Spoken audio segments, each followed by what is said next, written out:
हम माना कि इसमें हार्डवेयर भी इन्वॉल्व है, ऑपरेटिंग सिस्टम भी इन्वॉल्व है, सॉफ्टवेयर भी इन्वॉल्व है, लेकिन एक टेबल जिस तरह से 4 टांगों में खड़ी होती है, एक टेबल के जिस तरह से 4 पैर होते हैं, अगर एक भी नहीं होगा तो टेबल स्टैंड नहीं कर पाएगी, है ना। वैसे ही आपका कंप्यूटर सब्जेक्ट जो भी चीज़ें चल रही है, एक आपका कंप्यूटर है, एक हार्डवेयर है, एक ऑपरेटिंग सिस्टम है, सॉफ्टवेयर है, और उसके अलावा प्रोग्रामिंग जो भी की होगी वो तो ठीक है, प्रोग्रामिंग वाला एंगल हो गया, लेकिन जो नेटवर्क के कंसेप्ट हैं, आईपी एड्रेस है, सिग्नल है, कम्युनिकेशन है, ये अगर कंप्यूटर नेटवर्क नहीं होता तो आज हम ये ऑनलाइन नहीं पढ़ पा रहे होते। आप वही ऑफलाइन मोड में वही क्लासरूम में आके पढ़ना पड़ता आपको, ठीक है। तो ये कंप्यूटर नेटवर्क का आप सोच रहे हो डिजिटल क्रांति कितनी तेज हो रही है, हमारा इंटरनेट कितना तेज ग्रो कर रहा है, तो आप मान के चलो कि सारी कंपनियों में प्रोजेक्ट कहीं ना कहीं नेटवर्क रिलेटेड है, या कोई भी प्रोजेक्ट आप उठा के देख लो, आज की डेट में कोई भी एप्लीकेशन बना के देख लो, कोई भी चीज बना के देख लो, वो कहीं ना कहीं इंटरनेट से जुड़ी हुई है। तो कम्युनिकेशन एक हमारा पैरेलल एंगल बन चुका है। कम्युनिकेशन आज की डेट में हमारा एक पैरेलल प्लेटफॉर्म बन चुका है। मतलब कोई भी आप सर्वर बनाओ या कोई भी आप प्रोसेसिंग का सॉफ्टवेयर बनाओ, जब तक वो कम्युनिकेशन के लिए कंफर्टेबल नहीं होगा तो उसका कोई मतलब नहीं है। आप बना के अपने घर में बैठे रहो, अगर वो इंटरनेट के थ्रू कोई एक्सेस नहीं कर पा रहा है तो आज की डेट में कोई भी फाइल कोई भी चीज़ हमारे कम्युनिकेशन के बिना पॉसिबल ही नहीं है। तो हम इतना वास्ट इंटरनेट पे आ चुके हैं, कम्युनिकेशन हमारे लिए इतना हो चुका है कि आप घर बैठे बैठे पूरा ऑल ओवर द वर्ल्ड का कंटेंट एक्सेस कर लेते हो। आपको थोड़ी सी जुकाम होती है, जैसे मुझे थोड़ा सा जुकाम हो गया है, तो हम डॉक्टर को दिखाने के बजाय गूगल में सर्च कर लेते हैं क्या कि इसके लिए थोड़ी सी कौन सी दवाई खाई जाए, और वो गूगल के साथ प्रिस्क्रिप्शन मिल जाता है, आयुर्वेदिक दवाई, एलोपैथिक, जो भी ऑप्शन चाहिए आपको, और आप उस गूगल से सर्च करके वो टैबलेट भी लेना शुरू कर देते हैं। पहले के जमाने में जनरली नहीं होता था, हम इतना गूगल इतना इंटरनेट नहीं कर पाते थे। तो वो धीरे धीरे इंटरनेट ने जो क्रांति पकड़ी है, तो ये क्रांति का इम्पैक्ट तो हर जगह दिखेगा, कंपनीज में भी दिखेगा। कंपनीज जब सिलेक्शन के लिए आएगी तो कई बार हो सकता है कि कंपनी जिस प्रोजेक्ट के लिए हायरिंग कर रही है, अगर वो प्रोजेक्ट कंपनी का कंप्यूटर नेटवर्क रिलेटेड होगा तो वो हो सकता है कि रिटन टेस्ट में क्वेश्चंस कंप्यूटर नेटवर्क के पुट कर दे, हो सकता है इंटरव्यू में वो क्वेश्चन कंप्यूटर नेटवर्क के पूछ ले। अगर दो कैंडिडेट उसको सही लग रहा है और उनको प्रोजेक्ट कंप्यूटर नेटवर्क रिलेटेड है, नेटवर्किंग प्रोजेक्ट है, तो वो दोनों से क्वेश्चन पूछेंगे। जिसने सब्जेक्ट के क्वेश्चन का आंसर कर दिया और दोनों ने कंप्यूटर नेटवर्क के आंसर नहीं किया, तो दोनों में जो बेस्ट होगा सिलेक्ट होगा। लेकिन अगर किसी ने कंप्यूटर नेटवर्क के क्वेश्चन आंसर कर दिए और प्रोजेक्ट नेटवर्किंग रिलेटेड था, तो प्रायोरिटी उसको मिलेगी। जो ऑलरेडी एक लेवल ऊपर आ चुका है, उसको हम और उसको उठाएंगे, क्योंकि उसको सिखाना कम पड़ेगा। और जो ऑलरेडी कंप्यूटर नेटवर्क के बारे में कुछ नहीं जानता, इसको तो हमें ज़्यादा सिखाना पड़ेगा, है ना। तो इसको तो हम ज़्यादा सिखाना पड़ेगा, तो इसलिए ये आपको वेटेज कर जाएगा कि अगर आपकी कंपनी जो प्लेसमेंट के लिए आ रही है उसके पास किस प्रोजेक्ट की रिक्रूटमेंट चल रहा है। ये आपको नहीं पता होगा, लेकिन आई एम दैट लेवल कि मेरे कलीग्स, फ्रेंड्स, बताऊंगा सारी स्टोरीज, तो वो सबसे बातचीत होती रहती है। इंडस्ट्री पर्सन से मेरे काफ़ी अच्छे वो है रिलेशंस, मेरे फ्रेंड्स ही हैं, बड़ी बड़ी कंपनी में एचआर है, एचआर मतलब सीनियर रिक्रूटर है टेक्निकल साइड से, तो टेक्निकल इंटरव्यू वही लोग लेते हैं। तो वो लोग बताते हैं कि जब हम हायरिंग करते हैं तो हम हायरिंग के टाइम पे ये देखते हैं कि हमारा जिस प्रोजेक्ट के लिए हायरिंग हो रही है उसमें रिक्वायरमेंट क्या है, और उस स्किल सेट के हिसाब से हमारा जो जजमेंट होता है कैंडिडेट को सिलेक्ट करना होता है। अदरवाइज अगर वैसा कैंडिडेट नहीं मिलता है तो फिर इन जनरल हम सिलेक्ट करते हैं। लेकिन प्रायोरिटी वही होती है कि प्रोजेक्ट रिलेटेड कैंडिडेट मिल जाए तो उसको सिखाना कम पड़ेगा, जल्दी सीख जाएगा, क्विक लर्नर होगा। पता चला कोई AI/ML में एक्सपर्ट है और उसको नेटवर्किंग प्रोजेक्ट में लेके आना है, तो उसको डोमेन चेंज कराना बहुत डिफिकल्ट होता है। तो इसलिए अगर आपको कंप्यूटर नेटवर्क का ज्ञान होगा तो वो आपको प्लेसमेंट के टाइम बहुत हेल्प करेगा। प्लेसमेंट क्या है, अगर आप गेट पढ़ रहे हैं और मास्टर्स करना चाहते हैं तो मास्टर्स में भी प्लेसमेंट होता है, कंपनीज में बैठेंगे। और प्लेसमेंट क्या होता है, अगर आप PSU के लिए तैयार कर रहे हैं तो PSU का इंटरव्यू दोगे, इंटरव्यू में भी क्वेश्चंस कंप्यूटर नेटवर्क के पूछेंगे। चलो उतने डीप के क्वेश्चंस हम प्लेसमेंट बैच में नहीं पढ़ पाएंगे, लेकिन जितना पढ़ पाओगे वो भी बहुत है, जितना यहाँ पढ़ पाओगे वो भी बहुत है। उसके लेवल में बहुत हद तक आप आंसर कर पाओगे। एटलीस्ट आपके दिमाग में एक नक्शा बन जाएगा कंप्यूटर नेटवर्क का। नक्शा समझते हो ना क्या, कि बिल्डिंग अलग होती है, बिल्डिंग का मैप अलग होता है। आपने बनी बनाई बिल्डिंग नहीं देखी, लेकिन बिल्डिंग का नक्शा देखा हुआ है, वो भी बहुत हद तक क्लियर होता है कि आपको नक्शे से समझ में आता है कि ये वाला ब्लॉक इस काम का, ये वाला ब्लॉक ये करेगा, ये वाला ब्लॉक ये करेगा, मतलब उसका लेआउट। और अगर आपने बिल्डिंग देख ली तो फिर बिल्डिंग तो फिर आपने अपने नक्शे का एक ब्रॉड रूप है, एडवांस रूप है, ब्रॉड रूप है, क्लियर है। तो यहाँ पर क्वेश्चन क्या क्या है, CN is most important for ethical hacking. आप हैकिंग पे पहुंच गए, अरे पहले पढ़ो तो सही, चीजें बनानी आई नहीं, तोड़ने की पहले बात करने लग जाते हैं। अरे पहले बनाना सीखो फिर तोड़ना सीखेंगे, पहले बनाना तो सीखो, तोड़ना बाद में सीखना, ठीक है। सर आज स्टार्ट होगा, बिल्कुल स्टार्ट करनी आए, थोड़ा 5 मिनट इंटरेस्टिंग बातें कर रहे हैं ताकि आप लोगों के साथ सिंक बन जाए, बैठ जाए। आप लोगों को थोड़ी चीज़ें जो उथल पुथल है वो थोड़ी सी सब्जेक्ट के बारे में जो बातें शुरू में करी जाएगी वो मिड में नहीं की जा सकती ना, वो शुरू की बातें शुरू में ही होगी, मिड की बातें मिड में ही होगी, अंत की बातें अंत में ही होगी। अच्छा मैं हिंदी में चलेगा ना, कोई ऐसा तो नहीं इंग्लिश वाला जिसको हिंदी नहीं आती है, मुझे ऐसा बोला गया कि हिंदी वाला बैच ही है, ठीक है। सर सिस्को एक नेटवर्किंग कंपनी है, हाँ सिस्को सिट्रिक्स नेटवर्किंग कंपनी है। सिस्को के तो राउटर्स आते हैं ना, और नेटवर्किंग के लिए नहीं है, इन कंपनियों के सॉफ्टवेयर भी बनते हैं। और अल्टीमेटली क्या है, नेटवर्किंग कंपनी में सॉफ्टवेयर नहीं बनते, नेटवर्किंग सॉफ्टवेयर बनते हैं। सिस्को के तो राउटर्स बनते हैं, बहुत फेमस है। तो सिस्को है, सिट्रिक्स है, नेटएप है, मेरे बैच के एमटेक के काफ़ी सारे फ्रेंड्स लोग हैं, दोस्त लोग हैं, जूनियर सीनियर्स हैं। तो आगे बढ़ते हैं, यहाँ पे आपके डाउट तो चलते रहेंगे। सर मैंने अगस्त से गेट के लिए प्रिपरेशन स्टार्ट किया है 2025 के लिए, क्या हो पाएगा? देखो गेट की प्रिपरेशन पैरेलल में, अभी गेट का मैं आंसर नहीं करूंगा, मैं जिस बैच के लिए आया हूँ मैं उस बैच के लिए आंसर करूंगा। तो गेट का आंसर मैं गेट के बैच में करूंगा, है ना। जो बच्चे गेट नहीं तैयार करना चाहते, जो सिर्फ कैंपस प्लेसमेंट के हिसाब से आए, तो उनको फिर डिस्कशन होगा। तो ठीक है, गेट का आंसर गेट के बैच में होगा, कैंपस प्लेसमेंट का आंसर कैंपस प्लेसमेंट के बैच में होगा। ठीक ठीक है। Same problem at Dimple. Sir referral मिलेगा? रेफरल किस चीज़ का? अच्छा, कंपनीज में। बस मतलब गांव बसानी लूटने पहले चले आए। मतलब अगर मेरे दोस्त लोग हैं, रिक्रूटर हैं, तो आप लगाने लगे जैक की, सर जैक लगा दो। अरे भाई, मैं तुम्हें उस लेवल पे ले जा दूंगा कि तुम्हें किसी जैक की जरूरत नहीं पड़ेगी, तुम खुद ब खुद किया करोगे। अपना पोटेंशियल डेवलप करो। कब तक किसी के सहारे के साथ आगे बढ़ोगे? सहारे से आगे बढ़ने वाले ना वो जल्दी आगे गिर भी जाते हैं, ग्रोथ भी नहीं होती है। अपना पोटेंशियल डेवलप करो।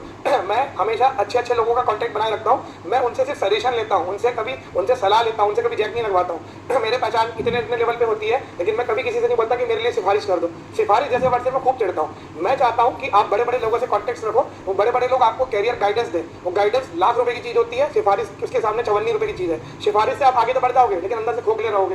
तो उनसे गाइडेंस लो। तो मेरे जैसे वो फ्रेंड्स लोग हैं, अगर आपको गाइडेंस चाहिए तो मैं कनेक्ट कर दूंगा, दे विल गाइड कि कैसे इंटरव्यू की तैयारी करें। लेकिन मैं उनको कभी नहीं बोलूंगा कि इसको फेवर करना। मैं गाइड करने बोल दूंगा, लेकिन फेवर नहीं करने बोलूंगा कभी, याद रखना। ना मैं फेवर करूंगा, ना फेवर करने दूंगा। मैं गाइडेंस के लिए फेवर करूंगा कि हाँ, गाइडेंस पर्याप्त मिलना चाहिए किसी को भी। ठीक है। सर आप बहुत अच्छे से इंटरेस्ट कर रहे हो हमसे। सर पर गेट 2025 के पहले सिलेबस हो जाएगा सीएन का?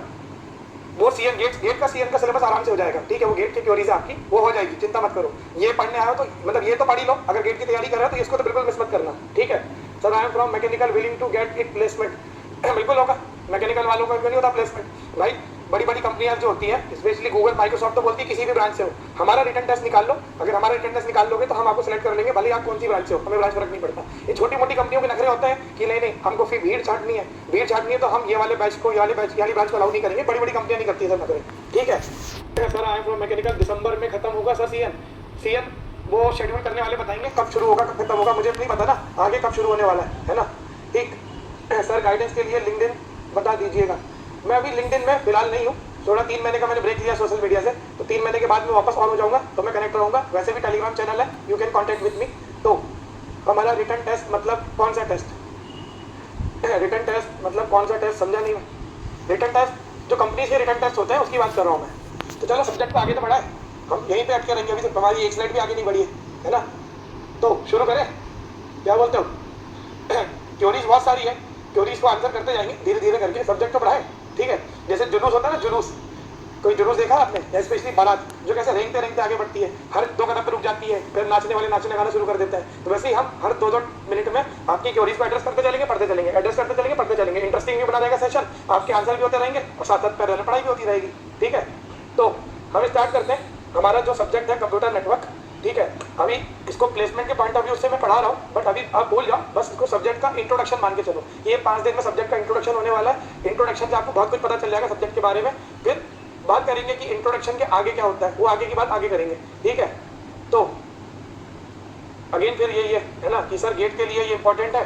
अरे गेट के लिए तो यही चीज तो गेट में आने वाली है, और सब कुछ गेट का कैंपस प्लेसमेंट का कोई बहुत बड़ा डिफरेंस नहीं है। चीजें वही है, चाहे इधर पूछ लो चाहे इधर पूछ लो। तो ज्ञान तो ज्ञान ही होता है सब्जेक्ट का। ठीक है। तो पहले परिणाम को लेने दो, अपने आप समझ में आ जाएगा कि कौन सा गेट का है कौन सा नहीं है। ठीक है। तो हम स्टार्ट करते हैं। हमारा जो पहला लेक्चर है वो है कंप्यूटर नेटवर्क फंडामेंटल। फंडामेंटल मतलब इंट्रोडक्शन से शुरू करते हैं कि जो OSI and TCP IP model. ठीक है। तो OSI and TCP IP model क्या है, इसका एक इंट्रोडक्शन लेते हैं, और इसी के बाद फिर हम आगे बढ़ेंगे। सब्जेक्ट को पहले यहीं से समझते हैं कि सब्जेक्ट है क्या है सब्जेक्ट कंप्यूटर नेटवर्क। ठीक है। तो लेक्चर नंबर 1 है हमारा। आज हम पढ़ेंगे कंसेप्ट ऑफ लेयरिंग। तो ये जो OSI and TCP IP model है, ये जो OSI and TCP IP model है, बेसिकली इसमें क्या होगा कि आपका लेयर्स होते हैं। तो लेयर का क्या कंसेप्ट है, कंसेप्ट ऑफ लेयरिंग, ये चीज़ समझना जरूरी है। और फिर OSI मॉडल क्या है और TCP IP मॉडल क्या है, इसके बारे में जानकारी होना जरूरी है कि ये है क्या। बहुत सारे लोगों को पता तो होता है, लेकिन आधा अधूरा पता होता है, एग्जैक्ट स्ट्रक्चर नहीं पता होता है कि क्या है वो एक्चुअली में। ठीक है। शुरू करते हैं। तो let's start with the introduction. Let me introduce myself first. My name is Abhishek. Then मैंने बेसिकली गेट कंप्यूटर साइंस है मेरा, ऑल इंडिया रैंक है 96। मैं M.Tech ऑलरेडी कंप्लीट कर चुका हूँ IIT खड़गपुर से, कंप्यूटर साइंस ब्रांच से 2013 पास आउट हूँ। और लास्ट 12 ईयर से मैं गेट कंप्यूटर साइंस फील्ड में पढ़ा रहा हूँ। तो गेट की फील्ड पढ़ा रहा हूँ तो कैंपस प्लेसमेंट तो ऐसी हल्की फुल्की चीज़ हो जाती है। गेट की तैयारी कराने वाले को कैंपस प्लेसमेंट के क्वेश्चन आंसर करना कोई बड़ी चीज़ नहीं होती है। रहा सवाल मेरा, तो मेरा ऑलरेडी खड़गपुर से 2 कंपनियों में प्लेसमेंट हुआ था, but I did not join. मेरे को खुद से ही अपना फ्रीलांसिंग में काम करना था। बहुत सारे PSU के मैंने इंटरव्यू क्रैक किए हैं, ठीक है। बार्क का मैंने क्रैक नहीं किया था क्योंकि मेरा बीटेक IT से था, और बीटेक IT से होने के कारण बार्क में मुझे अप्लाई करना अलाउ नहीं था। बट इसरो बोलो या और भी जो बोलो, सबके ऑफर लेटर मेरे पास मेल ID में सेव रखे हैं। ये मैंने सिर्फ रखे इसलिए थे ताकि मेरे पिताजी और मेरे खानदान वालों को मैं शांत कर सकूं कि भैया मेरी भी नौकरी लगी थी, बट मैं अपनी मर्जी का काम करने के लिए फ्रीलांसिंग में काम करता रहता हूँ, कंपनियों के साथ प्रोजेक्ट लिखता रहता हूँ पैरेलल में, और पढ़ाने का काम मेरा 12 सालों से चल ही रहा है। तो मुझे पढ़ाना अच्छा लगता है, तो वो कोई बाउंडेशन में ना रहना चाहूँ, इसलिए मैं फ्रीलांसिंग में ही काम करता हूँ। जैसे अभी आपके बैच में पढ़ाने का मुझे बोला गया तो मुझे ठीक लगा तो मैंने ज्वाइन किया, नहीं लगा तो मना कर देता, नहीं पढ़ाना भैया मुझे। तो मैं थोड़ा फ्री रहना चाहता हूँ, इसलिए अपने हिसाब से थोड़ा सा मैं पैरेलल में रिसर्च भी करना चाह रहा हूँ। आई एम लुकिंग कि फ्यूचर में थोड़ा सा PhD करूँ, कोई पर्टिकुलर टॉपिक में एंड पहुँच जाऊँ मैं, ठीक ठाक मुझे लगे कि हाँ इसमें मुझे करना चाहिए। मीनवाइल पैरेलल में थोड़ी सी रिसर्च लेबोरेटरी प्लान करना चाह रहा हूँ। और हमारे जो 3 इडियट के जो फुनसुक वांगडू, जिनका एक्चुअल में नाम है, क्या बोलते हैं उनको,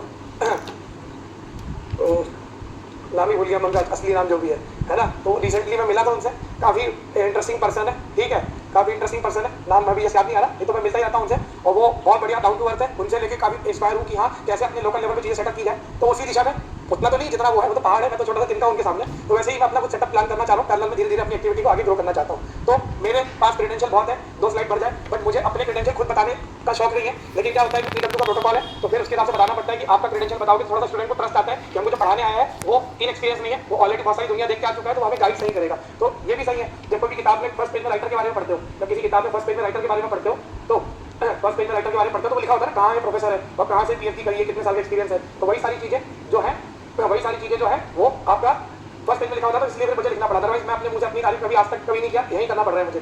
तो एक क्वेश्चन है मेरा, बीटेक कहाँ से हुआ? मैं जबलपुर के मध्य प्रदेश के गवर्नमेंट कॉलेज से बीटेक है, फिर मैंने एमटेक किया है IIT खड़गपुर से। तो वो गवर्नमेंट कॉलेज काफी पुराना है, आजादी के पहले का कॉलेज है, वेरी फेमस कॉलेज पहुंच गया। तो बात करते हैं, तो वो तो बीटेक के बाद मेरे को मास्टर्स करना ही था, मेरा पहले से ऑब्जेक्टिव था, तो मैं आई प्रिपेयर फॉर गेट और फिर मैंने अपना मास्टर्स किया। हाँ, मेरी पहले टर्म में 96 रैंक नहीं थी, स्टार्टिंग में तो रैंक कम थी, ठीक है, 249 रैंक थी जब मुझे खड़गपुर में एडमिशन मिला। बाद में मैं रैंडम गेट देता रहता था 2-3 साल में, एक्सपीरियंस के पॉइंट ऑफ व्यू से। तो एक बार ऐसी 105 रैंक आई थी, एक बार 96 आ गई। 2 डिजिट रैंक मेरी एक ही बार आई है, क्योंकि मेरी इंग्लिश अच्छी नहीं है और एक दो सब्जेक्ट अच्छे नहीं है, इस वजह से मैं सिंगल डिजिट नहीं जा सकता, और 100 के नीचे आ गया। और उसके बाद फिर मेरे को मेरे सीनियर ने डाटा कि बार बार गेट देकर रैंक खराब क्यों कर रहे हो, वो किसी स्टूडेंट की रैंक है, तुम्हारा तो काम हो गया, तुमने तो एमटेक कर लिया, बार बार गेट देकर रैंक खराब क्यों कर रहे हो। तो फिर मैंने उनकी डांट को स्वीकारा और मैंने फिर गेट एग्जाम फिल करना बंद किया। अब मैं गेट नहीं देता, लेकिन हाँ मन बहुत करता है, क्योंकि वो रियल एग्जाम प्रेशर को फील करने का मजा ही कुछ और है। लेकिन वो मजा स्टूडेंट के लिए अलग होता है, मेरे लिए अलग है, क्योंकि मैं अब गेट को ऐसा कैजुअल लेने लगा हूँ। मेरे को डर नहीं लगता गेट एग्जाम से, क्योंकि मैं चाहता हूँ जैसे मुझे डर नहीं लगता वैसे ही बच्चों को भी डर ना लगे। बट अभी गेट की बात बंद नहीं करते हैं, कैंपस प्लेसमेंट की बात करते हैं, क्योंकि इंडस्ट्री में मेरे कॉन्टेक्ट क्यों है बहुत ज़्यादा। 2013 खड़गपुर से पास आउट हूँ। मेरे बैच के जो लोग हैं वो कहाँ हैं, आप सोचो, आज 11 साल हो चुके हैं। जो माइक्रोसॉफ्ट में बोलो, रेडमंड में बोलो, रेडमंड में मेरा दोस्त बैठा हुआ है, ठीक है, रेडमंड मतलब माइक्रोसॉफ्ट का जो वो है हेड सेंटर। गूगल में मेरे दोस्त बैठे हुए हैं, अमेजन में बैठे हुए हैं, एडोबी में बैठे हुए हैं, VMware में अभी 3 दिन पहले एक दोस्त आया तो VMware से है। बैच के बहुत सारे ब्रांच के हैं, ठीक है, और सीनियर बैच, जूनियर बैच, और ये तो है। फिर मेरे बीटेक के बैच के भी काफी लोग हैं, तो मैं काफी इंटरेक्टिव पर्सन, मेरा सर्कल काफी बड़ा है, और इस बड़े सर्कल की वजह से ही मैं सोशल मीडिया से कट आउट हुआ हूँ, क्योंकि मैं परेशान हो गया था। थोड़ा सा मैं शांति चाहता हूँ, अकेलापन चाहता हूँ, इसलिए मैंने अभी सोशल मीडिया अकाउंट ब्लॉक कर रखे। 2-3 महीने मैं एक्चुअली करता रहता हूँ, मेरा साइड फाइडल चलता रहता है, 6 महीने का साइकिल चलता रहता है, 6 महीने बंद, 6 महीने चालू। तो जैसे नेवी वालों की होती है ना, 6 महीने पोस्टिंग, 6 महीने छुट्टी, वैसे ही मेरा सोशल मीडिया का सर्कल चलता है। कभी मैं सोशल मीडिया में ऑन होगा, फिर 6 महीने के लिए आइसोलेट हो जाऊंगा, ताकि मेरे को खुद की जिंदगी में अपने आप को इंप्रूव करने के लिए मौका मिले, क्योंकि सोशल मीडिया डिस्ट्रैक्ट ज्यादा करता है, सोशल मीडिया डिस्ट्रैक्ट ज्यादा करता है। इसलिए अपने को लाइफ में कुछ अगर कोई पर्टिकुलर समय चाहिए, फ्री स्पेस चाहिए, तो सोशल मीडिया से हटना पड़ता है। वो मैं भी स्पेस में हूँ, 2 महीने के बाद वापस लौटूंगा, ठीक है। तो तब आप ज्वाइन कर लेंगे। टेलीग्राम लिंक तो है, this is the Telegram link, जहाँ पे हम आपसे कनेक्ट रहेंगे। हाँ, सोनम वांगचुक जी है ना, सोनम वांगचुक जी और शर्मन जोशी, ये लोग एक अभी बाम्बू ट्री का जो हाउस, बाम्बू हाउस बोलते हैं, बाम्बू हाउस, इस प्रोजेक्ट पे काम कर रहे हैं। और मेरा एक दोस्त भी उनके साथ पार्टनर है, उनके थ्रू मैं काफी करता रहता हूँ। ये सोनम वांगचुक, फुनसुक वांगडू जिनका नाम है, इतना डाउन टू अर्थ पर्सन है कि क्या बता दूं, मतलब मैं तो कुछ भी नहीं उसके सामने। ऐसे व्यक्ति मतलब अलग अलग चीजों के साथ खेलना कैसे, एंजॉय कैसे करना है, वो जो 3 इडियट मूवी में दिखाया है, वो रियल कैरेक्टर वही है ना। तो सोनम वांगचुक जी का तो कोई तोड़ ही नहीं है, ठीक है। तो स्टार्ट करते हैं, ठीक है। इंट्रोडक्शन आज पहली बात था तो कर दिया, कनेक्ट करने के हिसाब से शुरू करते हैं चीज़ों को। तो टेलीग्राम लिंक है ये, कोई भी डाउट है यू कैन आस्क। तो हमारा जो OSI मॉडल है, हमारा जो OSI मॉडल है, ठीक है, तो इसका फुल फॉर्म क्या है? Open system interconnection. तो इसका फुल फॉर्म है ओपन सिस्टम इंटरकनेक्शन। अब ये फुल फॉर्म तो सबको पता होता है, ठीक है। इसके पीछे एक वर्ड भी लगा होता है ISO, ठीक है। तो ISO एक स्टैंडर्ड है, तो ISO OSI मॉडल। अब ये ISO क्यों है बताता हूँ उसके बारे में। बेसिकली ISO ने मतलब स्टैंडर्ड बनवाया कंप्यूटर नेटवर्क को लेकर के। क्यों बनवाया, क्या जरूरत थी बनाने की, तो वो जरूरत क्या थी वो बताते हैं। जो TCP/IP है वो OSI से पहले बना था। टीसीपी आईपी जो है वो ओएसआई से पहले बना था। और अमेरिका की जो डार्पा है, देखिए अमेरिका की जो डार्पा है, डिफेंस रिसर्च एजेंसी करके एक है, वो डार्पा ने टीसीपी आईपी मॉडल बनाया था और कम्युनिकेशन प्लेटफॉर्म पे काम करती थी। तो जो टीसीपी आईपी है वो रियल वर्किंग प्रैक्टिकल मॉडल था और वो पहले बना था, उसमें काम चलता था, उस पर ऑपरेशन चलता था, वो अमेरिका में डेवलप हुआ था डार्पा के द्वारा और डार्पा ने टीसीपी आईपी बना करके काम करता था, सब बढ़िया से चलता था। बाद में क्या हुआ, बाद में फिर आईएसओ बीच में आया। आईएसओ एक इंटरनेशनल ऑर्गेनाइजेशन जो भी हमारा स्टैंडर्ड ऑर्गेनाइजेशन बोलते हैं ना, इंटरनेशनल स्टैंडर्ड ऑर्गेनाइजेशन, इसने बोला कि ये जो कम्युनिकेशन के रिगार्डिंग टीसीपी आईपी चल रहा है, तो ये तो एक आपका पर्टिकुलर मॉडल है, ठीक है, ये आपका टीसीपी आईपी जो है कम्युनिकेशन के रिगार्डिंग एक पर्टिकुलर इंप्लीमेंटेड वर्किंग मॉडल है, क्यों ना इसके रिगार्डिंग स्टैंडर्ड सेट कर दिया जाए, क्यों ना इसके रिगार्डिंग स्टैंडर्ड सेट कर दिया जाए। तो कंप्यूटर नेटवर्क, कंप्यूटर कम्युनिकेशन के रिगार्डिंग स्टैंडर्ड सेट कर दिया जाए। क्यों? क्योंकि जैसे दो इंसान आपस में बातचीत करते हैं, अब आप कॉलेज जाते हो पढ़ने के लिए, तो आपका जो कलीग होता है, दोस्त होता है, आप बातचीत करते हो, बिना बातचीत करे इंसान रह नहीं सकता।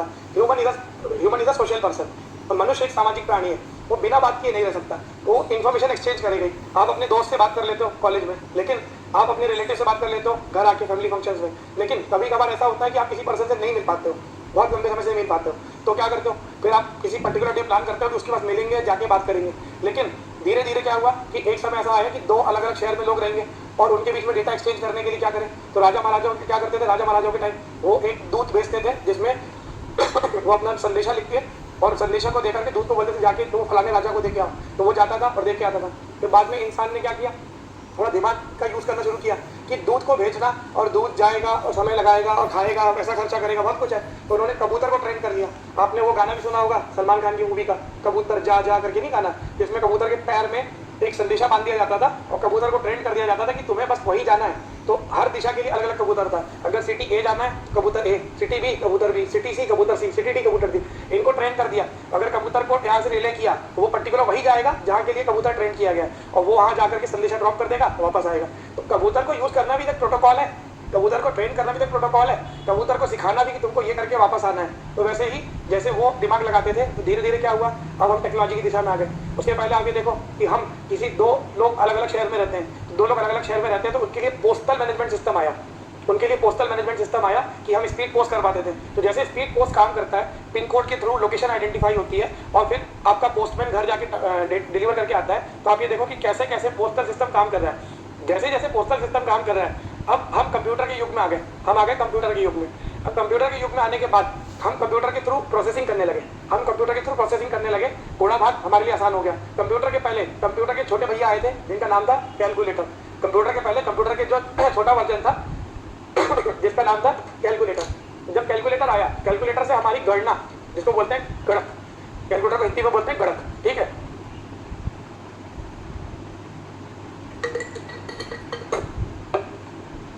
तो कैलकुलेटर से हमारी गणना, कैलकुलेशन आसान हो गए।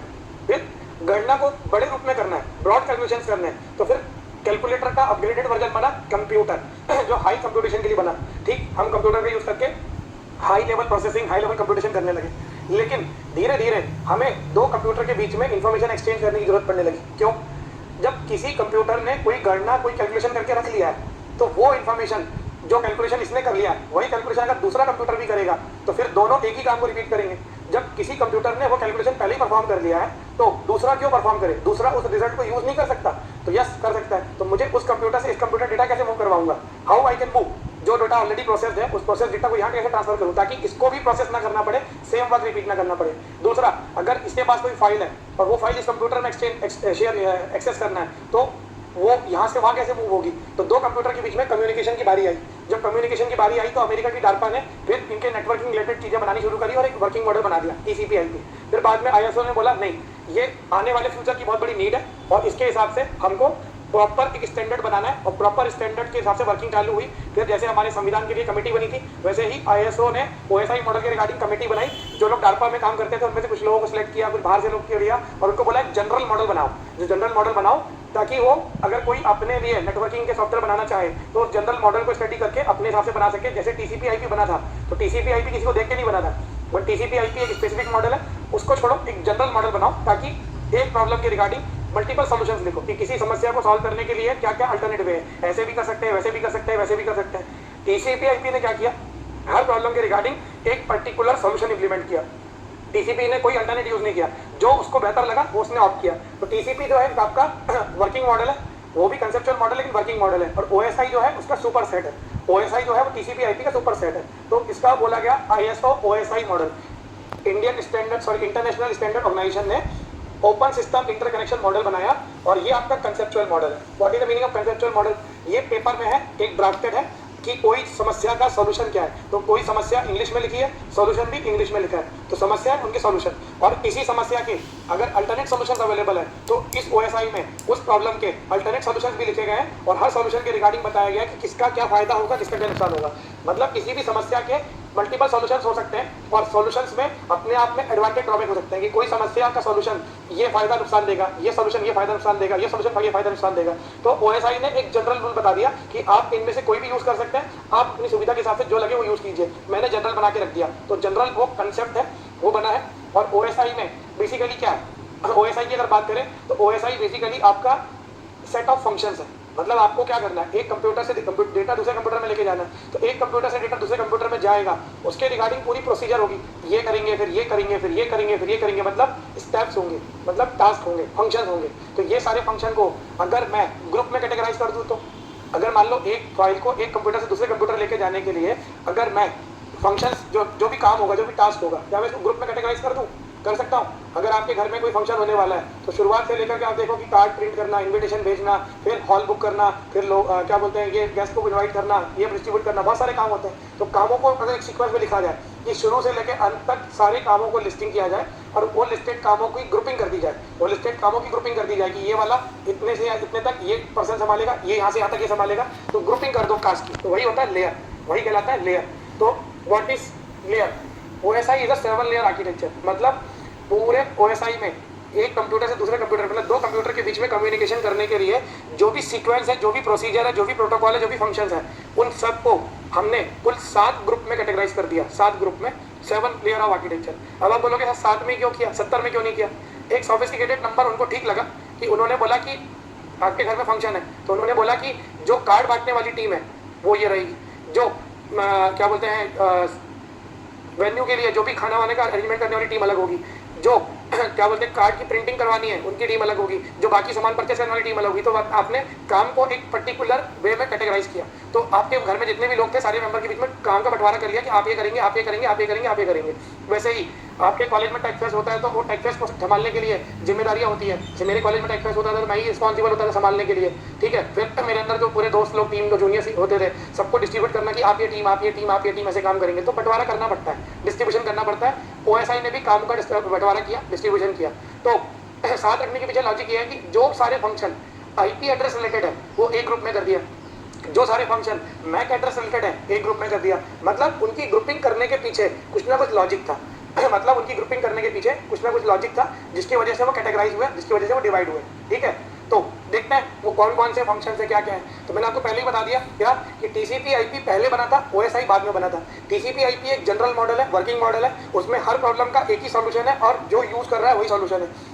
OSI एक स्पेस उल्टा बोल दिया मैंने TCP IP पहले बना था, OSI बाद में बना था। TCP IP कंसेप्चुअल मॉडल है, OSI भी कंसेप्चुअल मॉडल है, मतलब पेपर में ड्राफ्टेड है और दोनों को पढ़ के इंप्लीमेंट कर सकते हैं। लेकिन TCP IP is specific model. Specific मतलब हर समस्या का एक ही सॉल्यूशन बताया और जो उसने यूज किया वही बताया।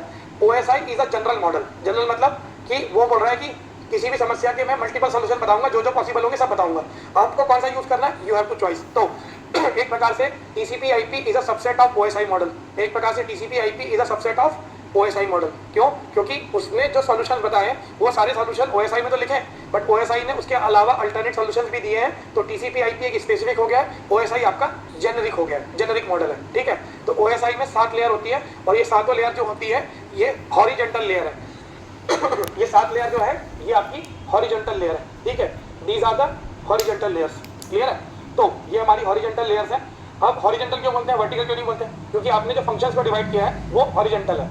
अब आप यहाँ पे ध्यान दो कि कौन कौन सी लेयर है, physical, data link, network, transport, session, presentation and application. अगर कोई आपसे बोले कि OSI में कितनी लेयर होती है, नंबर याद रखना 7 मतलब फिक्स।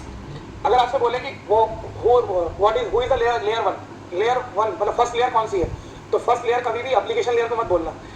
लेयर आर्किटेक्चर एक सॉफ्टवेयर इंजीनियरिंग का टॉपिक है। लेयर आर्किटेक्चर एक सॉफ्टवेयर इंजीनियरिंग का टॉपिक है।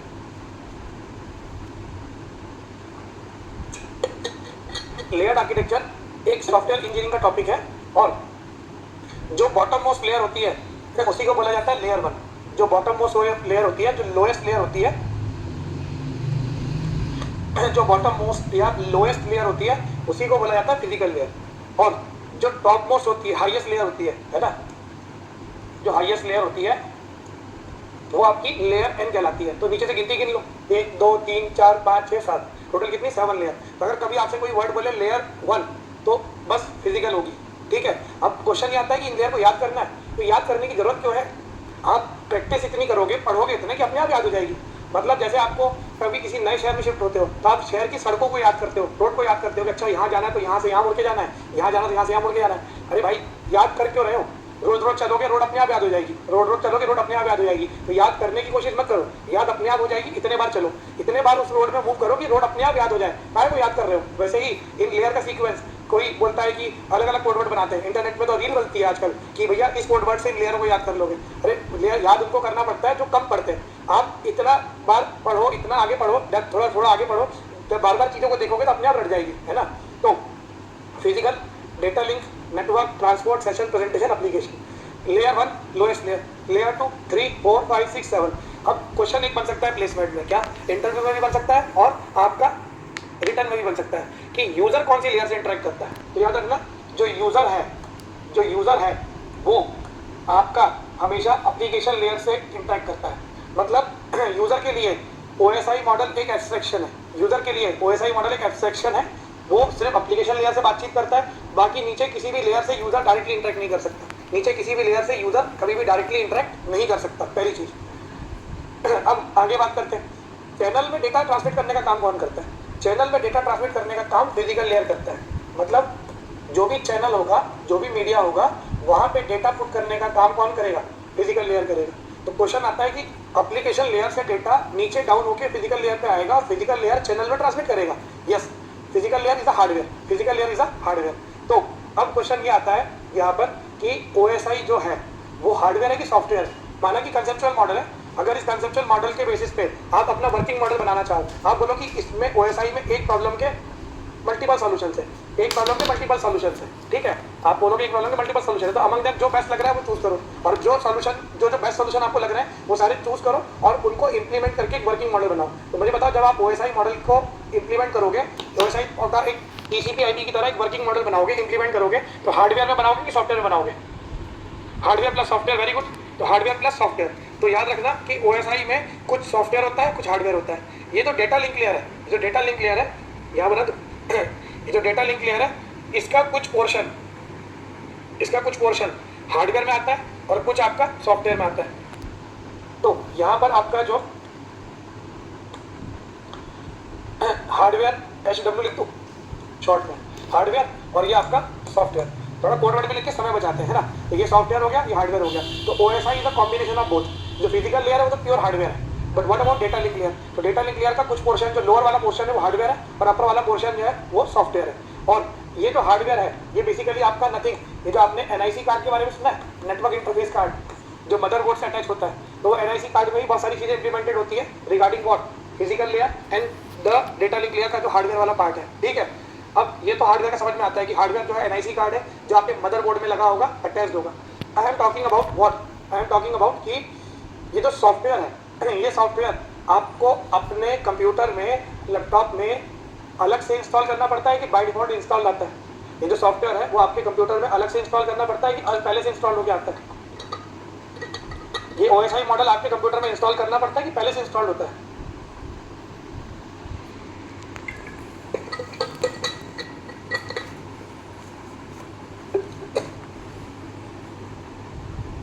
तो बेसिकली ये जो OSI मॉडल की जो लेयर्स है ये आपके ऑपरेटिंग सिस्टम का पार्ट होता है। It is a part of operating system. तो ये आपके OS का पार्ट होता है। It is a part of OS, part of operating system. अब आप बोलोगे कि अगर ये ऑपरेटिंग सिस्टम का पार्ट है तो फिर OS में क्यों नहीं पढ़ाया जाता? तो दिक्कत ये है कि OS के मॉड्यूल्स हैं बहुत सारे, प्रोसेस मैनेजमेंट, मेमोरी मैनेजमेंट। एक मॉड्यूल है जो आपका नेटवर्किंग को मैनेज कर रहा है, नेटवर्किंग मॉड्यूल है। तो वो मॉड्यूल इतना बड़ा है कि उस सब्जेक्ट को अगर OS के अंदर रखेंगे तो वो OS में फिर ऐसा लगता है कि ये सब्जेक्ट अलग चल रहा है, तो इसलिए उसको कट करके एक अलग ही सब्जेक्ट बना दिया गया है, उसको कट करके एक अलग ही सब्जेक्ट बना दिया गया है ना। तो इसलिए वो कंप्यूटर नेटवर्क को ऑपरेटिंग सिस्टम की ट्री में से कट करके एक अलग सब्जेक्ट बना दिया गया है कि भैया ये जो सॉफ्टवेयर की वर्किंग है ये OS के अंदर आती है, बट इस वर्किंग को आप अलग से पढ़ाइए, इस वर्किंग को आप अलग से पढ़ाइए। OS से इसका रिलेशन है कुछ लेवल पे, एप्लीकेशन लेवल पे, और थोड़ा बहुत OS से रिलेशन है, लेकिन बाकी मैक्सिमम आपको OS के अलग ही सेपरेट सब्जेक्ट बना के पढ़ाइए, ताकि अपना अपने बड़ा मॉड्यूल है, इंपॉर्टेंट मॉड्यूल है। जब कोई इंपॉर्टेंट होती है, कोई बड़ी होती है, तो उसको सेपरेटली कंसीडर की जाती है, किसी सब्जेक्ट के अंदर नहीं कंसीडर किया जाता है, ठीक है। तो ये आपका पार्ट ऑफ ऑपरेटिंग सिस्टम है, जो पहले से आपके कंप्यूटर में ऑपरेटिंग सिस्टम के अंदर इंप्लीमेंट होकर आया है, ठीक है। अब यहाँ पे बात आती है कि ये सारी चीज़ें जो है, ठीक है, तो अब अगर अगले लेवल पे देखा जाए कि TCP/IP में क्या था, तो TCP/IP ने, अच्छा ये तो सारे क्या थे, सेट ऑफ फंक्शंस थे, ये सारे क्या थे, OSI में जो भी लेयर है, व्हाट इज लेयर, अगर मैं डेफिनेशन लिखूं तो व्हाट इज लेयर, लेयर की डेफिनेशन होगी सेट ऑफ फंक्शन, और we can say group of function based on some similarity, based on some similarity, मतलब जिन फंक्शंस की आपस में कुछ सिमिलरिटी है। फॉर एग्जाम्पल मैंने बताया जो फंक्शन IP एड्रेस से रिलेटेड अटैच्ड है वो नेटवर्क लेयर में आ गए, जो मैक एड्रेस वाले हैं वो डेटा लिंक लेयर में चले गए, तो सिमिलरिटी है उनके बीच में, कहीं ना कहीं कुछ ना कुछ सिमिलरिटी है, एक जैसे नहीं है। सिमिलरिटी है कि जो सारे एक ही तरह की चीज़ों के साथ डील करना चाह रहे हैं, मतलब उनके बीच में कुछ कॉमन सिमिलरिटी है, तो उनको मैंने बंच करके एक सेपरेट ग्रुप में रख दिया, सेपरेट लेयर बना दिया, ठीक है। तो layer is a set of function. अब एक बहुत बड़ी चीज़ है यहाँ पे, लेयर आर्किटेक्चर का मतलब क्या है, लेयर आर्किटेक्चर का मतलब यह है कि जो भी हायर लेयर है वो बॉस है, और जो भी लोअर लेयर है वो उसकी सबऑर्डिनेट है, स्लेव बोल सकते हो, नौकर बोल सकते हो, जो बोलना है बोलो। बॉस मतलब आप अगर कहीं कंपनी में जॉब करते हैं तो आपका जो बॉस है जिसको आप रिपोर्ट करते हो वो आपको काम देता है और आप उस काम को परफॉर्म करते हो। आप उसको काम नहीं दे सकते क्योंकि वो आपका बॉस है, वो आप उसको ऑर्डर नहीं कर सकते, आप अपने सबऑर्डिनेट को ऑर्डर कर सकते हैं। तो आपका बॉस आपको ऑर्डर करेगा, आप अपने सबऑर्डिनेट को ऑर्डर करेंगे, आपका सबऑर्डिनेट उसके सबऑर्डिनेट को ऑर्डर करेगा। This should be hierarchy, this is a hierarchy. तो OSI भी एक हियरार्की है, OSI भी एक हियरार्की है। What hierarchy? User application layer को बोलता है कि मुझे ये काम चाहिए, एप्लीकेशन लेयर बोलेगा, शाहरुख खान की मूवी है ना यस बॉस, जैसे उसमें उस मूवी में पूरी मूवी में वो करता रहता है ना यस बॉस यस बॉस, वैसे ही यहाँ पे हर लेयर क्या बोलेगी, यस बॉस। तो जैसे ही अब यूजर ने बोला एप्लीकेशन लेयर को कि मुझे फलानी वेबसाइट एक्सेस करनी है, एप्लीकेशन लेयर बोलेगा यस बॉस, अभी पेज लोड करके देता हूँ मैं आपको। एप्लीकेशन लेयर बोलेगा मेरे को मेरे बॉस ने ऑर्डर दिया है, तो वो काम को नीचे पास करेगा, ट्रांसपोर्ट लेयर के पास काम आएगा, ट्रांसपोर्ट लेयर नेटवर्क को बोलेगा, नेटवर्क डेटा को बोलेगा, डेटा फिजिकल को बोलेगा। मतलब कुल मिला के काम ऊपर वाले ने नीचे वाले को दिया, नीचे वाले ने उसके नीचे वाले को दिया, ऐसे करते करते करते हियरार्की वाइज काम नीचे आ रहा है। मजदूरी कौन करेगा? मजदूर करेगा, वो इस मजदूर in this architecture physical layer. Channel में बिट ट्रांसमिट कौन करेगा? ये करेगा। तो ये ऊपर वाले क्या फोकट की सैलरी उठाएंगे? ऊपर वाले क्या मक्खी मारने के लिए बैठे हैं? नहीं, ऊपर वाले चीजों को कंट्रोल करने बैठे हैं। तो अगर मैं बॉस हूँ, मैं टीम लीड हूँ और मुझे कोई काम मिला, उस काम को मैं अलग अलग लोगों में बांट दूंगा कि ये वाला काम आप करेंगे, ये वाला काम आप करेंगे, ये वाला काम आप करेंगे। लेयर में नहीं, एक ही लेयर के प्रोटोकॉल्स में बांट दिया। और अब जब ये लोग अपना अपना काम कर लेंगे तो उस काम को इंटीग्रेट करके रैप अप करके मैं आगे पास करूंगा। अगर मेरे को सपोज मैं कहीं जॉब कर रहा हूँ मान लो, या आप कहीं कोई पर्सन कहीं नौकरी जॉब कर रहा है, उसको उसके बॉस ने बोला कि फाइल कंप्लीट करके लाओ। फाइल में 10 पन्ने थे और उसकी टीम में 5 लोग थे, तो उसने बोला कि काम करो 2 पेज आप ले लो, 2 पेज आप ले लो, 2 पेज आप ले लो, ऐसे करके बांट दिया। और उनको बोला अपने अपने पेज कंप्लीट करके लाओ और जब कंप्लीट करके मुझे सबमिट करो। फिर बीइंग अ बॉस मैं क्या करूंगा, 10 पेज को अरेंज करूंगा, वेरीफाई करूंगा सब सही है कि नहीं, एवरीथिंग इज ओके, बंच करूंगा, स्टेपल करूंगा, फाइल में लगाऊंगा, बॉस को बोलूंगा ये लो काम हो गया। तो बॉस को तो मैं अल्टीमेटली क्रेडिट किसको मिलेगी? शाबाशी किसको मिलेगी? मुझे मिलेगी, क्योंकि मैं था इन लोग का नेता, मैं था लीडर, है ना। तो जो लीड होगा उसको ही शाबाशी मिलेगी, उसकी टीम का क्रेडिट उसी को ही मिलेगा। हालांकि बॉस को पता है कि इसने खुद कुछ नहीं किया होगा, इसने काम बांट दिया होगा, लेकिन काम बांटना और काम को कोऑर्डिनेट करवाना भी अपने आप में एक रिस्पॉन्सिबिलिटी होती है। वो हर कोई नहीं कर सकता, ये वही कर सकता है जिसने खुद ये काम किया है, वही दूसरों से करवा सकता है। तो ऐसे करके जो आपकी लेयर्स है, एप्लीकेशन लेयर और ये सारी layer, every upper layer lower layer की सर्विसेज को एक्सेस कर रही है। मतलब अपर लेयर जो है वो लोअर लेयर के बॉस है। तो मतलब कोई भी लोअर लेयर अपर लेयर को सर्विस करने के लिए बना है। Physical layer is providing services to data link layer, data link layer provide services to network layer, network layer provide services to transport layer. मतलब कोई भी लोअर लेयर अपने अपर लेयर के ऑर्डर को ओबे कर रहा है, उनको सर्विस कर रहा है, हियरार्की को ओबे कर रहा है, ठीक है। अब हम बात करते हैं कि OSI तो चलो ठीक है, कंसेप्चुअल मॉडल है, एक सुपर सेट है। TCP/IP के बारे में चर्चा करते हैं। TCP/IP में कितनी लेयर होती है? तो एक थोड़ा डिबेटेबल क्वेश्चन है। कुछ लोग बोलते हैं कि TCP/IP में 5 लेयर होती है, कुछ लोग बोलते हैं TCP/IP में 4 लेयर होती है। दोनों ही सही है, दोनों ही गलत नहीं है। किस वजह से सही है, किस वजह से गलत है, दोनों चर्चा करते हैं। पहले बात करते हैं कि जो TCP/IP है वो क्या करता है। OSI की जो टॉप 3 लेयर है, एप्लीकेशन, प्रेजेंटेशन, सेशन, उनके फंक्शंस को एक ही ग्रुप में कर देता है, मर्ज कर देता है। तो एक ही ग्रुप में कर देता है, मर्ज कर देता है, मतलब ये तीनों फंक्शंस को अलग अलग लेयर में कंसीडर नहीं करता, वो एक ही फंक्शन एक ही सेट में कर देता है, ग्रुप बंचिंग। तो क्या मर्जिंग कर सकता हूँ? मर्जिंग कर सकते हैं भाई। आपने 7 ग्रुप बनाए थे, अब आप चाहते हो कि ऊपर के 3 ग्रुप मर्ज हो जाए, ऊपर के 3 ग्रुप मर्ज करना है तो कर दो। तो TCP/IP ने मर्ज नहीं किया था। TCP/IP ने जब मॉडल बनाया था तो वो ओरिजिनली TCP/IP ने जब मॉडल बनाया था तो ओरिजिनली 5 या 4 लेयर का बनाया था। वो तो OSI के नखरे थे कि नहीं मैं एप्लीकेशन लेयर को अलग अलग ग्रुप में दिखाऊंगा। OSI के नखरे थे कि मैं एप्लीकेशन को अलग अलग लेयर में दिखाऊंगा। तो OSI ने एप्लीकेशन लेयर को हिस्सों में तोड़ दिया। TCP ने मर्ज नहीं किया था, OSI ने तोड़ दिया था, ठीक है। तो TCP ने तो जो का रखा था कि एप्लीकेशन लेयर में जो फंक्शंस थे उनके फंक्शंस को उन्होंने हिस्सों में बांट करके OSI ने 2 लेयर बढ़ाई थी। तो OSI ने बढ़ाई थी, TCP/IP ने कम नहीं करी थी। अब ये आता है कि एप्लीकेशन लेयर में वो सारे फंक्शन जो ऊपर के 3 लेयर के होंगे वही सारे कंबाइंड होंगे। ट्रांसपोर्ट लेयर, यहाँ भी ट्रांसपोर्ट लेयर होगा, लेकिन कई बार यहाँ पे क्या होता है, ट्रांसपोर्ट लेयर में 2 प्रोटोकॉल होते हैं जो फेमस प्रोटोकॉल है, TCP एंड UDP। तो कई बार इसको TCP/UDP लेयर भी बोलते हैं, कई बार इसको TCP एंड UDP लेयर भी बोलते हैं, ठीक। प्रोटोकॉल के नाम से लेयर को बुला देते हैं। नेटवर्क लेयर, तो नेटवर्क लेयर का एक वेरी फेमस प्रोटोकॉल होता है जिसको बोलते हैं IP। तो कई बार आपको बुक में नेटवर्क लेयर IP लेयर के नाम से मिलेगा, इंटरनेट लेयर भी बोलते हैं उसको। फिर डेटा लिंक लेयर और फिजिकल लेयर। तो कुछ बुक बोलती है कि डेटा लिंक लेयर का मोस्टली पार्ट हार्डवेयर है और फिजिकल लेयर है, तो हार्डवेयर के बेसिस पे इन दोनों को मर्ज कर दो, हार्डवेयर की सिमिलरिटी के बेसिस पे इन दोनों को मर्ज कर दो। और बाकी कोई बोलता है कि नहीं मत करो मर्ज, अलग अलग रहने दो क्योंकि हार्डवेयर सॉफ्टवेयर के कॉम्बिनेशन से। तो ये लड़ाई झगड़ा तो ऐसा है कि हमारे नेचर का पार्ट है, ह्यूमन नेचर का पार्ट है। किसी को कोई चीज़ सही लगती है, किसी को वही चीज़ गलत लगती है, किसी को वही चीज़ सही लगती है वो उसको गलत लगती है। तो मतलब जरूरी नहीं है कि हमें जो सही लग रहा है वो सबको सही लग रहा है, जरूरी नहीं कि हमें जो गलत लग रहा है वो सबको गलत लग रहा है। यहाँ पे क्लैशेस होंगे, विचारधारा में अंतर होगा, किसी का कहना है मत कर दो, किसी का कहना है मत करो। तो इसी लड़ाई झगड़े के चक्कर में 4 आंसर भी सही है, 5 आंसर भी सही है, कोई थंब रूल नहीं है। तो कोई बोले वो TCP/IP में 4 लेयर है, हाँ सही है, तुम ही सही हो। कोई बोले TCP/IP में 5 लेयर है, हाँ तुम ही सही हो। बहस में नहीं पढ़ना, हाँ करके आगे बढ़ जाना, ठीक है। और अगर कोई क्वेश्चन पूछ रहा है कि TCP/IP में कितनी लेयर है तो उससे बड़ा बेवकूफ कोई नहीं मिलेगा। अरे भाई जिसमें डिबेट है, जो खुद क्लियर आंसर नहीं है, जो ग्रे एरिया है, वो क्वेश्चन पूछना ही क्यों है ना। तो एग्जाम में पूछ रहा है वो गलत है, इंटरव्यू में पूछना चल जाएगा। तो इंटरव्यू में कभी भी आपसे पूछे कि TCP/IP में कितनी लेयर होती है, आप बोल देना 4 और 5, 4 और 5 दोनों बोल देना एज पर कि हमें अगर इन दोनों को मर्ज कर देंगे तो 4 लेयर है और मर्ज नहीं करते तो 5 लेयर है। ऐसा कोई स्टैंडर्ड नहीं है कि मर्ज नहीं कर सकते भाई, फंक्शन तो फंक्शन ही है। तो ये नंबरों का जो बहसबाजी है ये बेवकूफ लोग करते हैं, समझदार लोग फंक्शन को पढ़ते हैं, समझदार लोग फंक्शन को पढ़ते हैं कि फंक्शन क्या है, क्या काम कर रहा है, कैसे कर रहा है, ठीक है। तो यहाँ पे अगर कोई आपसे बोले कि TCP/IP में नंबर ऑफ लेयर कितनी है तो 4 लेयर और 5 लेयर, दोनों ही आंसर करेक्ट है। कोई ऐसा कोई थंब रूल नहीं है कि यही आंसर सही है, यही आंसर सही है, ठीक है। तो दोनों ही अलग अलग राइटर ने अलग अलग किताब में लिख दिया है, और सारे स्टैंडर्ड राइटर हैं। तो किसी ने ये लिख दिया, किसी ने ये लिख दिया, मतलब 2 पक्षों में बढ़ गई है टीम। तो उनकी लड़ाई झगड़ों को हम क्यों बर्दाश्त करें, हम आगे बढ़ते हैं, ठीक है। तो अब आप यहाँ पे देखो, ये हमारा मॉडल है, वर्किंग मॉडल है। हम TCP/IP और OSI को ही कंबाइन करके पढ़ेंगे, क्या क्या फंक्शन होता है, क्या क्या चीज़ें करता है। तो हमारे लिए बहुत ज़्यादा डिफरेंस नहीं है TCP/IP के फंक्शंस को पढ़ना चाहे OSI को पढ़ना। लेकिन हाँ, जब हम एडवांस लेवल पे जाएंगे when we go to advance computer network, तो हमें बहुत डिफरेंस समझ में आएगा कि OSI एक सुपर सेट है और TCP/IP एक सबसेट है। सबसेट और सुपर सेट में बहुत अंतर होता है, ठीक है।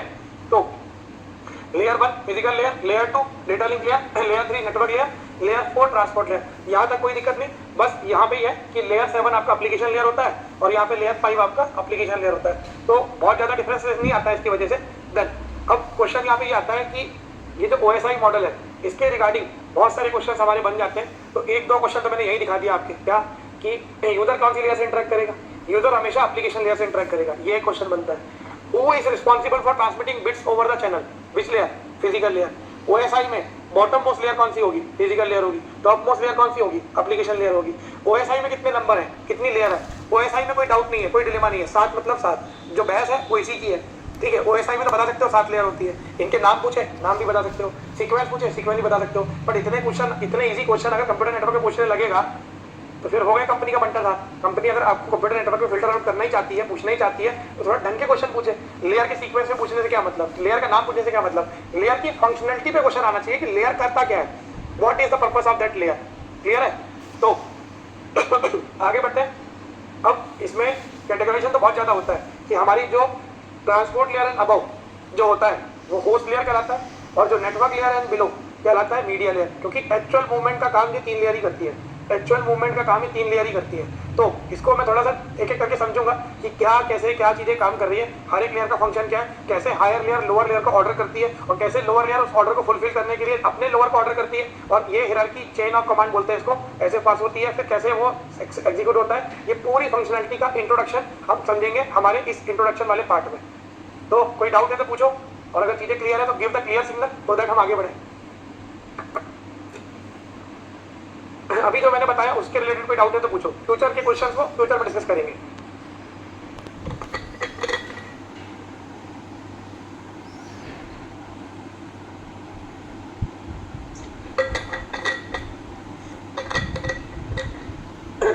क्लियर क्लियर, फटाफट बताओ, चीजें डाउट है तो क्या डाउट है पूछो, और नहीं है तो give clear signal so that आगे बढ़े हम।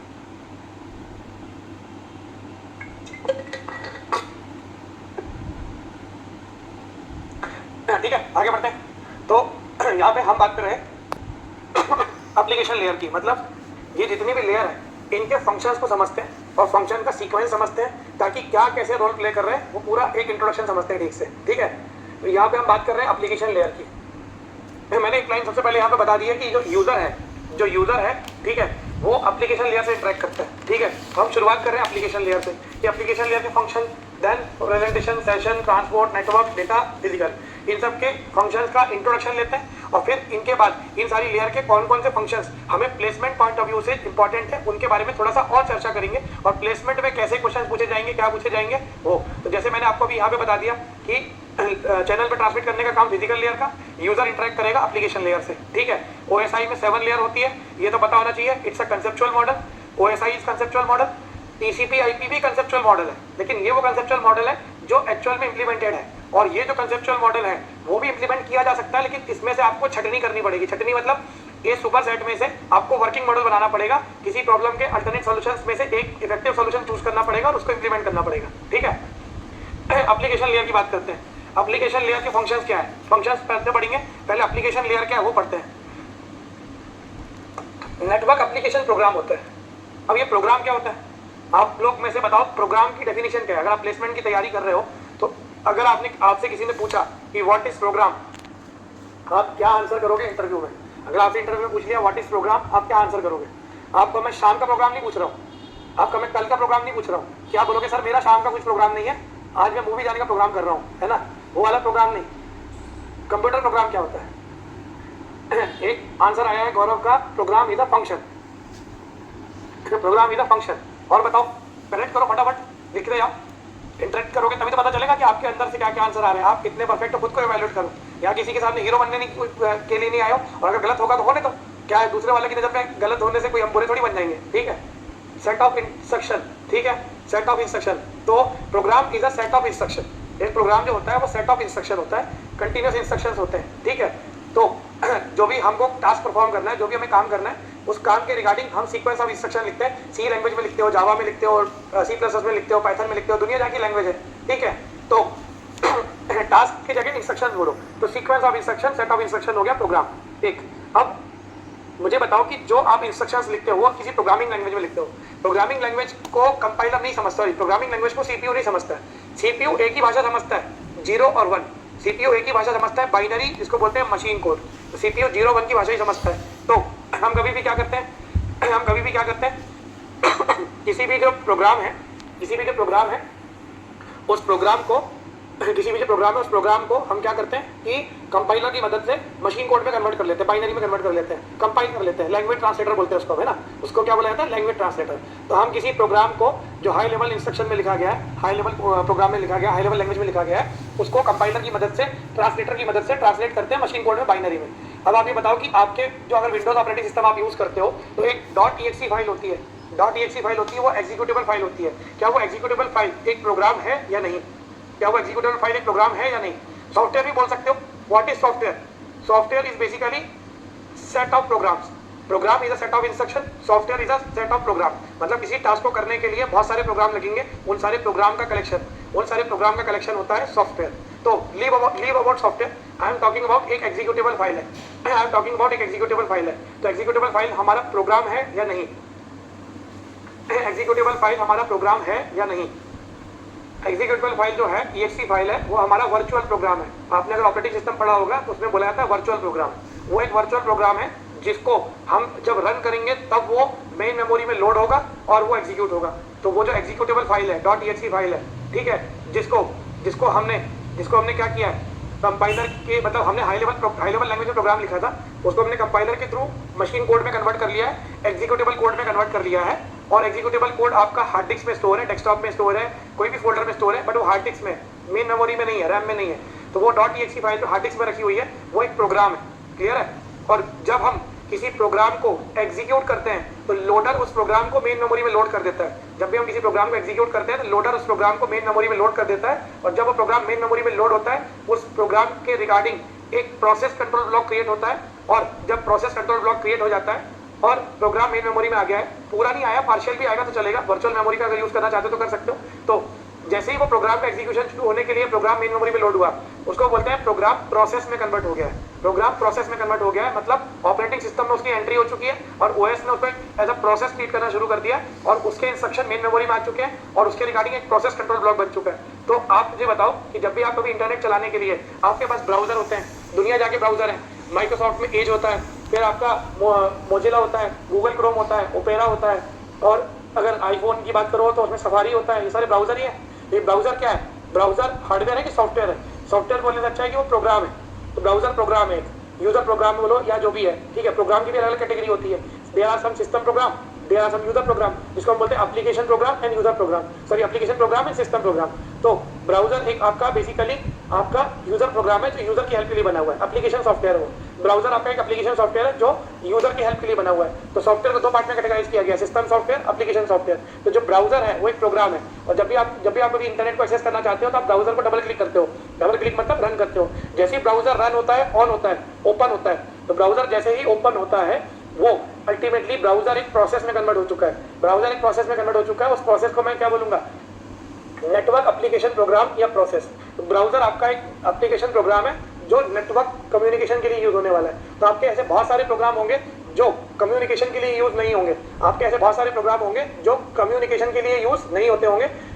बहुत सारे प्रोग्राम ऐसे होते होंगे जो कम्युनिकेशन के लिए यूज होते होंगे। तो जो कम्युनिकेशन के लिए यूज होने वाले प्रोग्राम है उनको हम नेटवर्क प्रोग्राम बोलते हैं, और जो प्रोग्राम नेटवर्क कम्युनिकेशन नहीं करते, सिर्फ सिंपल प्रोग्राम है, एग्जीक्यूट करते हैं, तो वो अलग कैटेगरी है। तो मतलब ऑपरेटिंग सिस्टम में प्रोसेस की अलग अलग कैटेगरी है। सम प्रोसेस जो नेटवर्क कम्युनिकेशन नहीं करना चाहती, और देयर आर सम प्रोसेस जो नेटवर्क कम्युनिकेशन करना चाहती है। क्लियर है? तो देयर आर सम प्रोसेस जो नेटवर्क कम्युनिकेशन नहीं करना चाहती, और देयर आर सम प्रोसेस जो नेटवर्क कम्युनिकेशन करना चाहती है। तो हम कंप्यूटर नेटवर्क में उन्हीं प्रोसेस को हाईलाइट करेंगे जो नेटवर्क कम्युनिकेशन करना चाहती है, जिसमें से ब्राउजर एक एग्जांपल है जो आपका नेटवर्क प्रोग्राम है, और जैसे हम उस प्रोग्राम को एग्जीक्यूट करते हैं तो वो एक नेटवर्क प्रोसेस में कन्वर्ट हो जाता है। ये समझ में आया?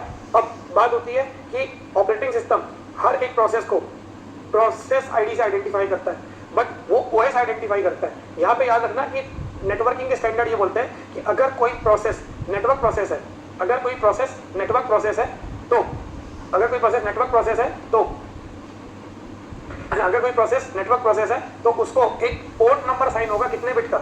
16 बिट का ना। ये बदल सकता है, ये फिक्स है। मतलब नेटवर्किंग स्टैंडर्ड ने सेट कर दिया। नेटवर्किंग के जो ये एसी ना बंद कर दो, बहुत तेज है, सर दुख रहा है एक्चुअली, तो कम कर देना। तो जो हमारा नेटवर्किंग के स्टैंडर्ड क्या बोलते हैं? नेटवर्किंग के स्टैंडर्ड ये बोलते हैं कि जो पोर्ट नंबर है, नेटवर्किंग के स्टैंडर्ड ये बोलते हैं जो मेरा पोर्ट नंबर है वो 16 बिट का होता है, और 16 बिट का नंबर अलग से असाइन किया जाएगा। तो आप अपने कंप्यूटर में कभी गूगल से सर्च कर लेना, जो भी ओएस आप यूज करते हो, विंडोज यूज करते हो, लाइनक्स तो एप्पल यूज करते हो, व्हाटएवर, आप सर्च करना, कमांड प्रॉम्प्ट से आप पता कर लेंगे कि अगर आपको ये पता करना है कि आपके कंप्यूटर में कौन कौन सी प्रोसेस है जिनको पोर्ट नंबर असाइन हुआ है, तो ये वही प्रोसेस होंगी जो नेटवर्क कम्युनिकेशन में इन्वॉल्व होने वाली है। जो नेटवर्क कम्युनिकेशन में इन्वॉल्व नहीं होगी उनको पोर्ट नंबर कभी भी असाइन नहीं होता। तो ऑपरेटिंग सिस्टम ही पोर्ट नंबर असाइन करता है, but operating system port number उन्हीं को असाइन करेगा जो नेटवर्क कम्युनिकेशन में इन्वॉल्व होने वाली है। जैसे ब्राउजर को आपने ओपन किया तो ब्राउजर को एक पोर्ट नंबर असाइन हुआ, कितने बिट का? 16 बिट का। ये नंबर लोकल होता है। लोकल मतलब दो प्रोसेस का सेम पोर्ट नंबर नहीं हो सकता, दो प्रोसेस का सेम पोर्ट नंबर नहीं हो सकता। लेकिन दो प्रोसेस अगर एक ही मशीन को बिलोंग कर रही है और एट सेम टाइम दोनों को पोर्ट नंबर चाहिए तो दोनों का पोर्ट नंबर डिस्टिंक्ट होगा। लेकिन हाँ, अगर दो प्रोसेस अलग अलग कंप्यूटर की हैं और दोनों को सेम पोर्ट नंबर चाहिए, दोनों को सेम पोर्ट नंबर मिल सकता है? बिल्कुल मिल सकता है। Port number world wide unique नहीं होता, पोर्ट नंबर यूनिक होता है with in a machine, with in a computer. तो यहाँ पे लिखा है पोर्ट नंबर 16 बिट का एक आइडेंटिफायर है, it use to identify network process in a machine. किसी भी मशीन में हमें नेटवर्क प्रोसेस को आइडेंटिफाई करना है तो हम प्रोसेस आईडी से आइडेंटिफाई नहीं करेंगे। प्रोसेस आईडी ओएस का पैरामीटर है, ओएस जाने, हम उस प्रोसेस को पोर्ट नंबर से आइडेंटिफाई करेंगे। क्यों आइडेंटिफाई करने की जरूरत है?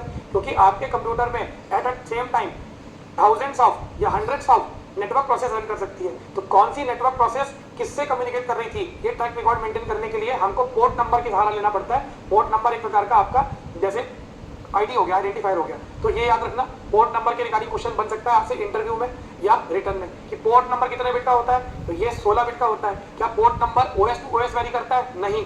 OS to OS process ID vary कर सकता है कि प्रोसेस आईडी कितने बिट का होगा वो ओएस बताएगा, लेकिन पोर्ट नंबर 16 बिट का होगा चाहे आपका कोई भी ऑपरेटिंग सिस्टम हो, क्योंकि port number is not operating system logic, port number is a networking logic. जो नेटवर्किंग के स्टैंडर्ड्स हैं उन्होंने डिसाइड किया है कि भैया हर प्रोसेस को सेपरेट एक नंबर असाइन किया जाएगा जिसको बोला जाएगा पोर्ट नंबर, ठीक है जिसको बोला जाएगा पोर्ट नंबर।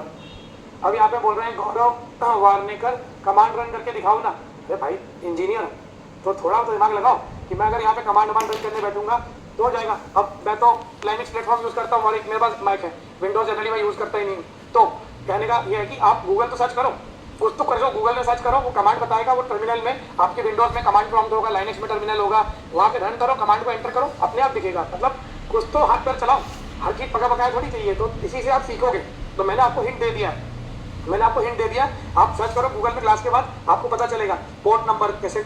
आप गूगल में क्यों नहीं करो how to check port number of a process या how to check port numbers, ठीक है, तो वो लिस्टिंग होती है, प्रोसेस की लिस्ट निकाल के दे देगा आपको कि आपके सिस्टम में कौन कौन सी प्रोसेस चल रही है, उसमें एक कॉलम पोर्ट नंबर का होगा। तो पोर्ट नंबर किन किन को असाइन हुआ, वो सारी तरीके हैं देखने के, ठीक है। तो पोर्ट नंबर का कहानी समझ में आ गया कि जब भी कभी कोई नेटवर्क प्रोसेस ऑन होगी सबसे पहले हमारा ऑपरेटिंग सिस्टम उसको एक 16 बिट का पोर्ट नंबर साइन करेगा।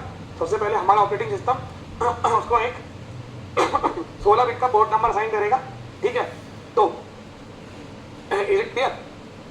तो पोर्ट नंबर साइन क्यों किया जा रहा है अभी आगे और समझ में आएगा, चीजें क्लियर होगी। तो एक स्टेप आगे बढ़ते हैं। Two process communication. What is two process communication? आप हमेशा याद रखना कि जो दो कंप्यूटर हैं वो दो कंप्यूटर कभी भी आपस में कम्युनिकेशन नहीं करते।